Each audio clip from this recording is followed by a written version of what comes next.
ছাত্রলীগের যেই পরিণতি করছিলাম তার চেয়ে ভয়াবহ পরিণতি আমরা তোমাদের করব। বাংলাদেশের বিভিন্ন ক্যাম্পাসগুলোতে এবং শিক্ষার্থীদের নির্বাচিত প্রতিনিধির উপর দফায় দফায় হামলা করেছে।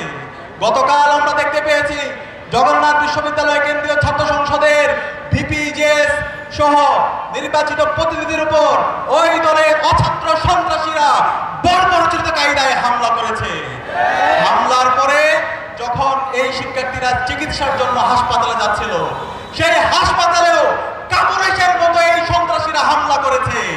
আমরা দেখতে পাই পৃথিবীর ইতিহাসে 3টা গ্রুপ হাসপাতালে কাপুরুষতা হামলা করেছে। একটা হচ্ছে ইসরায়েল, 2 নম্বর হচ্ছে ছাত্রলীগ, 3 নম্বর হচ্ছে এই সন্ত্রাসী ছাত্র দল। আমরা দেখেছি 15 জুলাই ঢাকা বিশ্ববিদ্যালয়ে এই ছাত্রলীগের সন্ত্রাসীরা আমাদের ভাই বোনদেরকে মেরে রক্তাক্ত করেছিল। পরবর্তীতে যখন আমরা হাসপাতালে আমাদের ভাই বোনদেরকে নিয়ে গিয়েছিলাম, ঢাকা মেডিকেলে ইমার্জেন্সি ইউনিটে এই ছাত্রলীগের সন্ত্রাসীরা আমাদের ভাই বোনদেরকে হামলা করেছে। এর প্রেক্ষিতে 17 জুলাই ঢাকা বিশ্ববিদ্যালয়ের প্রতিটি হল থেকে এই ছাত্রলীগের সন্ত্রাসীদেরকে বের করে দেওয়ার পরে মাধ্যমে বাংলাদেশের প্রতিটি ক্যাম্পাসকে আমরা মুক্ত করেছিলাম।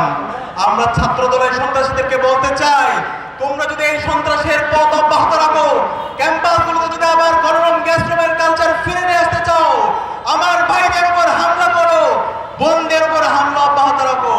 আমরা ছাত্রলীগের যেই পরিণতি করছিলাম তার চেয়ে ভয়াবহ পরিণতি আমরা তোমাদের করব।